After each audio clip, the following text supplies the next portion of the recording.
Nous en venons à la question que va poser Madame Marie-France Leroux à Monsieur le ministre de l'Intérieur. Vous avez la parole, ma chère collègue. Merci Monsieur le Président, Monsieur le Ministre, chers collègues. Il y a 3 semaines, dans cet hémicycle, Monsieur le ministre de l'Europe et des Affaires étrangères, Jean-Yves Le Drian, nous garantissait que la sécurité est la priorité absolue du gouvernement. La sécurité est la première des libertés, Monsieur le ministre. Comment pouvez-vous garantir la sécurité des Français lorsque nos forces de l'ordre sont constamment mobilisées contre des gilets jaunes que votre politique a poussés dans la rue alors qu'elles seraient bien utiles ailleurs ? Comment pouvez-vous garantir la sécurité des Français lorsque nos policiers municipaux, premiers sur le terrain et dont l'action est décisive, disposent à peine des prérogatives nécessaires à l'exercice efficace de leur mission ? Le malaise est grandissant au sein des forces de police municipales. Le sentiment d'être mis de côté et de n'agir que dans un carcan de servilité qui contribue à entretenir ce malaise. C'est ce même malaise qui conduit les Français à risquer chaque samedi de perdre un œil. Comment pouvez-vous garantir la sécurité de Français lorsque vous ramenez du Proche-Orient 130 djihadistes accompagnés de leurs familles qui sont autant de bombes à retardement ? Vous affirmez que ces djihadistes seront placés en détention, mais vous n'êtes pas magistrat et vous ne pouvez offrir aucune garantie de ce placement en détention. Il faut être cohérent, Monsieur le ministre. Vous affirmiez en janvier 2016, alors que vous occupiez cet hémicycle au sein de la majorité socialiste, qu'il faudrait pouvoir déchoir tout auteur d'un crime terroriste de la nationalité française, qu'il soit binational ou non.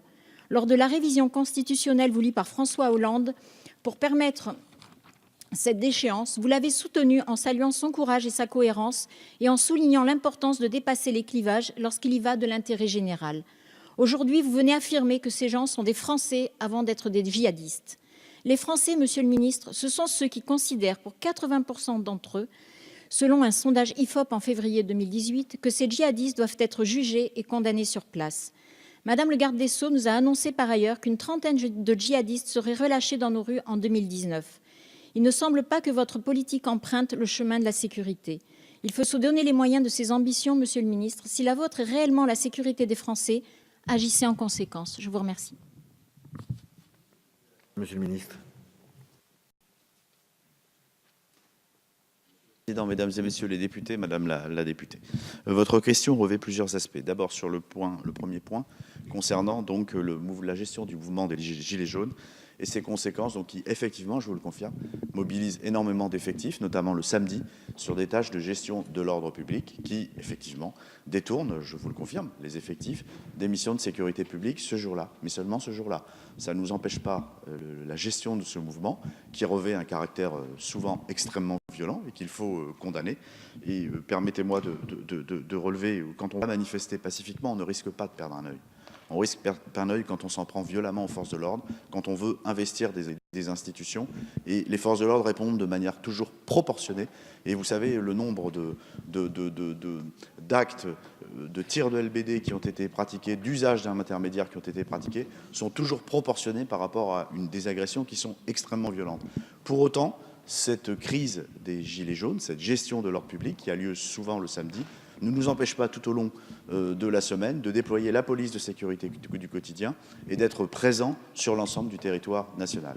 C'est dans le cadre d'ailleurs de la police de sécurité du quotidien, et vous le savez très bien, que nous travaillons avec les polices municipales, qui, loin d'être écartées des missions de sécurité, y concourent pleinement, mais dans le cadre des attributions qui sont celles d'une police municipale, qui ne participe pas, comme vous le savez, aux gestions des mouvements d'ordre public et qui exerce ses compétences uniquement dans le cadre qui est le sien, et en coordination très étroite avec les forces de l'ordre, avec les policiers nationaux, avec les gendarmes, dans le cadre de conventions de coopération qui, me semble-t-il, fonctionnent très bien.